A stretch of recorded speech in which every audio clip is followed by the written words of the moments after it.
ناظرین السلام علیکم۔ اس سلسلے وار ٹاک شو گفتگو میں آپ سب کا خیر مقدم ہے۔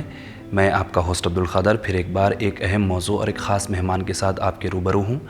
ہمارے ساتھ آج اسٹوڈیو میں شہر کے معروف شخصیت مولانا مفتی عمر عابدین قاسمی مدنی صاحب موجود ہیں۔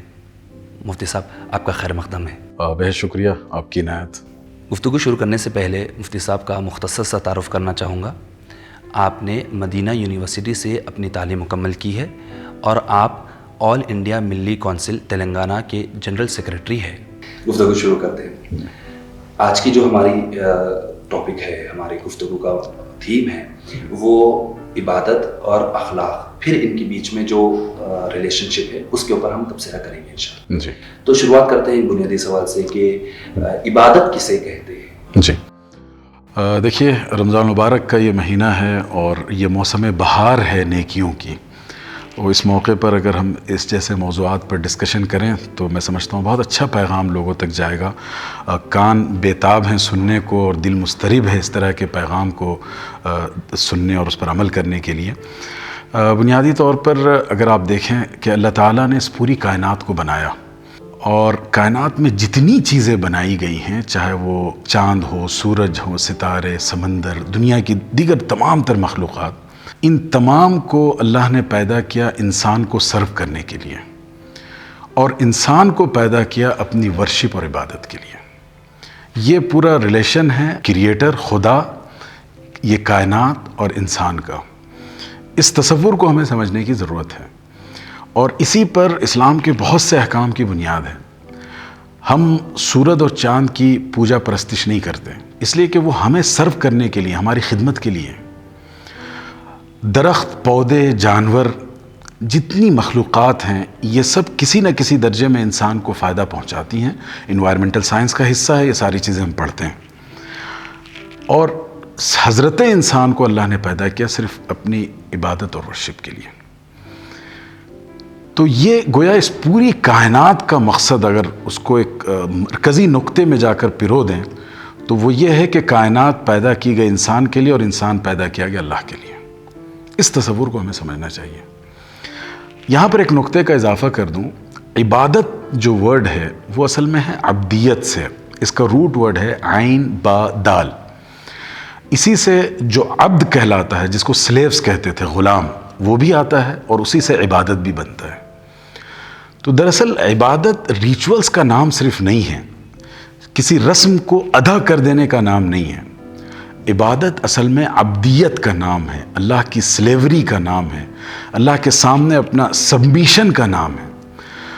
اگر ہماری یہ چند عبادتیں جاری رہیں اور اس کے ساتھ ساتھ ہم اللہ کے سامنے خود کو سبمٹ نہ کر سکیں، اللہ کی طرف سے کیے گئے فیصلوں کے سامنے ایکسیپٹنس کا اظہار نہ کیا جائے، وہ سلیوری اگر اظہار نہ ہو تو یہ عبادت نہیں کہلائے گی۔ اس لیے کہ عبادت جو ہے وہ اس عبدیت کا ایک حصہ ہے، اس کے اظہار کا ایک طریقہ ہے، بس یہ اصل میں عبادت ہے۔ دوسری چیز یہ بھی یاد رکھیے کہ عبادت کے دنیا میں الگ الگ طریقے رائج ہیں۔ اللہ تعالیٰ نے قرآن میں کہا کہ اعوذ باللہ من الشیطان الرجیم وَإِذَا سَأَلَكَ عِبَادِي عَنِّي فَإِنِّي قَرِيبٌ أُجِيبُ دَعْوَةَ الدَّاعِ إِذَا دَعَانِ، کہ جب میرے بندے آپ سے میرے بارے میں پوچھیں اِذَا سَأَلَكَ عِبَادِي عَنِّي فَإِنِّي قَرِيبٌ، تو بتا دیجئے کہ میں قریب ہوں۔ أُجِيبُ دَعْوَةَ الدَّاعِ، کوئی بھی انسان ہاتھ اٹھا کر مانگ لے میں اس کی دعا قبول کرتا ہوں۔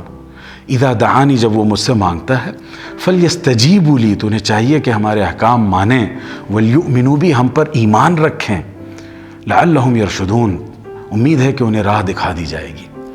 تو یہ میڈیٹر کا تصور ختم کر دیا۔ قرآن نے ایک اور جگہ کہا کہ نحن اقرب من حبل الورید، ہم انسانوں کی شہرک سے زیادہ ان سے قریب ہیں۔ تو اسلامی عبادات کی یہ سب سے بڑی خوبی ہے، اس نے کسی طرح کے واسطہ اور درمیانی میڈیٹر کو ختم کر دیا۔ کوئی بھی انسان، بلکہ میں آپ کو ایک بڑی خوبصورت حدیث سناؤں، اور وہ حدیث پڑھتے ہوئے رونگٹے کھڑے ہو جاتے ہیں۔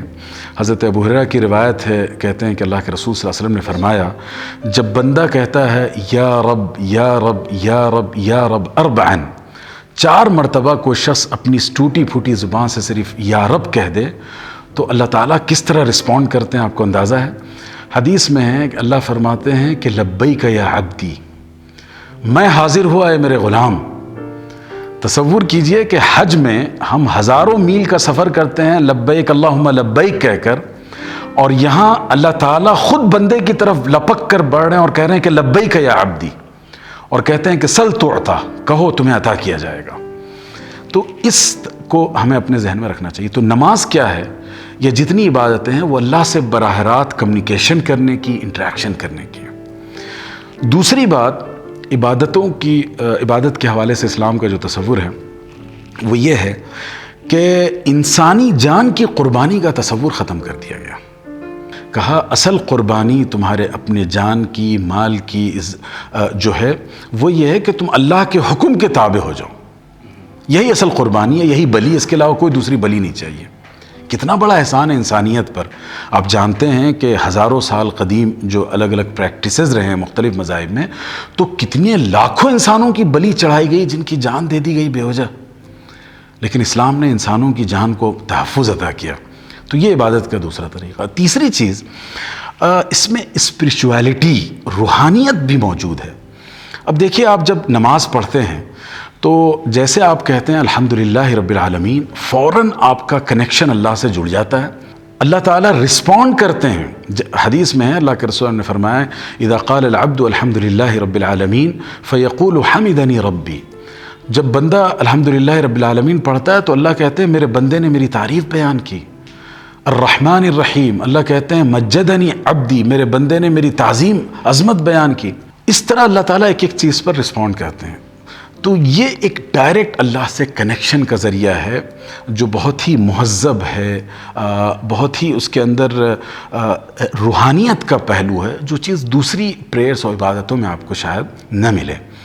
تو یہ عبادت ہے. تو عبادت کا لفظ عین بادال سے آیا ہے، اسی سے عبادت بھی ہے، عبدیت بھی ہے. گویا سلیوری ہو کہ ورشپ ہو، ان دونوں کی اصل اللہ کے سامنے خود کو سبمیشن کرنے میں ہے اور اپنے آپ کو اللہ کے حکم کے تابع کرنے میں.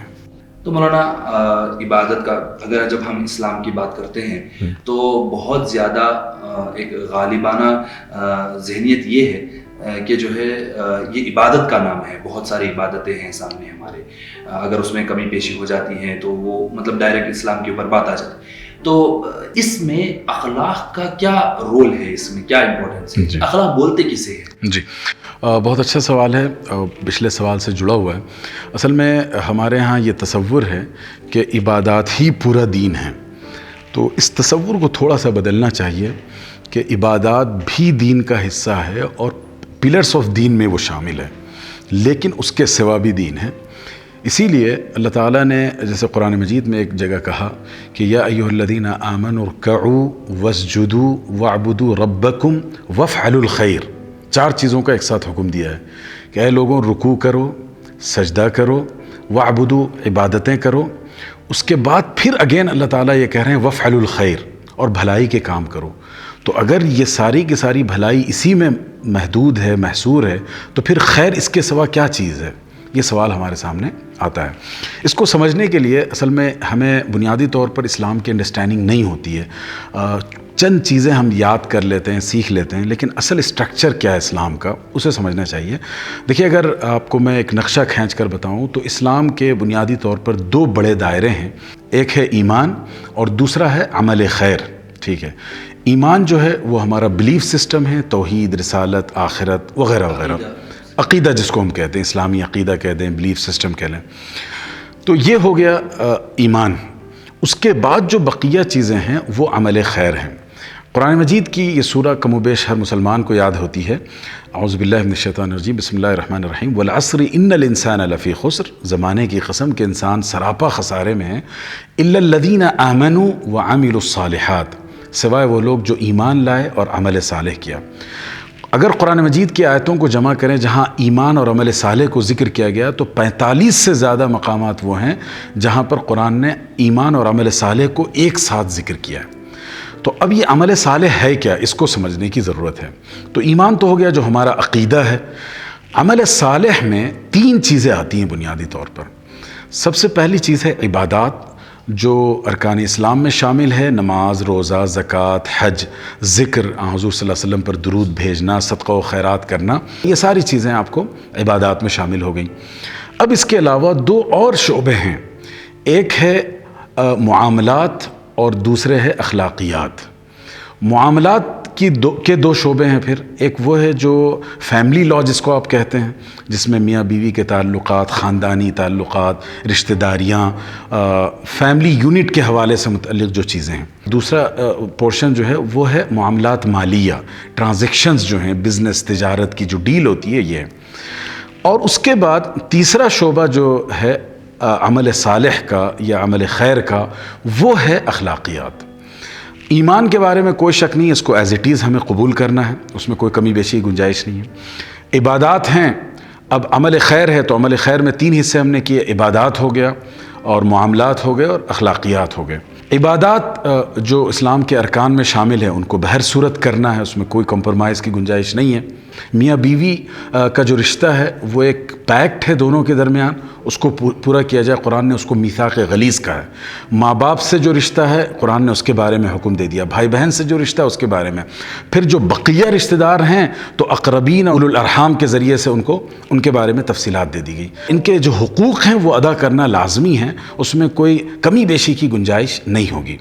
اخلاقیات کا باب جو ہے، اسلام میں جو ایتھکس ہیں یا ویلیوز ہیں، وہ اس کو عام طور پر لوگ سمجھتے ہیں کہ یہ آپشنل ہیں، یعنی آپ نے مسکرا کر بات کر لیا یہ آپشنل ہے، آپ نے سچائی کا ثبوت دیا یا بڑے کا احترام کیا یہ آپشنل ہے۔ ایسا نہیں ہے۔ اللہ کے رسول صلی اللہ علیہ وسلم نے اخلاقیات کی ایک ایک شق کو گنا کر کہا کہ اگر کسی نے یہ نہیں کیا تو وہ ہم میں سے نہیں ہے، جس نے جھوٹ بولا وہ ہم میں سے نہیں ہے، جس نے امانت میں خیانت کی وہ مومنین میں سے نہیں ہے، جس نے دغا دیا وہ مومنین میں سے نہیں ہے۔ تو آپ صلی اللہ علیہ وسلم نے اخلاقیات کو بھی اوبلیگیٹری کر دیا۔ اور یہیں پر یہ نقطہ میں بتا دوں، ویلیوز اور ایتھکس ہیں، ان کے بارے میں عام جو دنیا میں تصور ہے، ان کو جو ہے آپشنل سمجھا جاتا ہے۔ اخلاقی قدروں کو، ہیومن ویلیوز کو کیا نہیں کیا اس پر کوئی جرمانہ نہیں لگے گا، لیکن اسلام نے اخلاقیات کو ایمانیات کا حصہ بنا دیا اور صاف صاف یہ بتا دیا گیا کہ فلاں کام نہیں کیا تو وہ اہل ایمان میں سے نہیں ہے، خیانت کی تو ہم میں سے نہیں ہے، جھوٹ بولا تو ہم میں سے نہیں ہے، دغا دیا تو ہم میں سے نہیں ہے، چوری کیا تو ہم میں سے نہیں ہے۔ تو گویا ایمانیات میں شامل ہیں ہمارے اخلاقیات، ایک بات۔ دوسری بات دیکھیے، اللہ کے رسول صلی اللہ علیہ وسلم نے اپنا انٹروڈکشن دیتے ہوئے مختلف حدیثوں میں اپنی الگ الگ آئیڈینٹی ذکر کی ہے۔ جیسے ایک جگہ آپ صلی اللہ علیہ وسلم نے فرمایا کہ انما بعثت معلما، میں تو اصل میں ایک ٹیچر بنا کر بھیجا گیا ہوں، استاذ بنا کر بھیجا گیا ہوں۔ تو یہ معمولی بات نہیں ہے کہ آپ صلی اللہ علیہ وسلم بیک وقت نبی بھی ہیں اور استاذ بھی ہیں۔ اسی طرح اللہ کے رسول صلی اللہ علیہ وسلم نے اپنے منصب کا اظہار کرتے ہوئے فرمایا انما بعثت لاتمم مکارم الاخلاق، کہ میں اس لیے بھیجا گیا ہوں تاکہ اخلاقی قدروں کی جو اعلیٰ قدریں ہیں، جو ہیومن ویلیوز یا اعلیٰ انسانی ویلیوز ہیں، ان کو مکمل کرنے کے لیے اور ان کی ہائٹ تک پہنچانے کے لیے میں بھیجا گیا ہوں۔ تو اس سے یہ سمجھا جائے کہ اخلاقیات یہ کوئی ایڈیشنل چیز نہیں ہے یا کوئی آپشنل چیز نہیں ہے، بلکہ یہ ہمارے ایمان کا حصہ ہے۔ جہاں اخلاقیات ڈیمیج ہوں گی تو اس کا اثر آپ کے ایمان اور عبادت پر بھی پڑے گا۔ تو اس بات کو سمجھنے اور سمجھانے کی ضرورت ہے، اور اخلاقیات کو اتنی ہی ویلیو دی جائے جتنی ہم عبادات کو اور دوسری چیزوں کو دیتے ہیں۔ ناظرین، ہم یہاں پر ایک چھوٹا سا بریک لیتے ہیں۔ بریک کے بعد عبادات اور اخلاقیات کے اندر جو ریلیشن شپ ہے، ان کا جو تعلق ہے، اس کے اوپر انشاءاللہ ہم بات کریں گے۔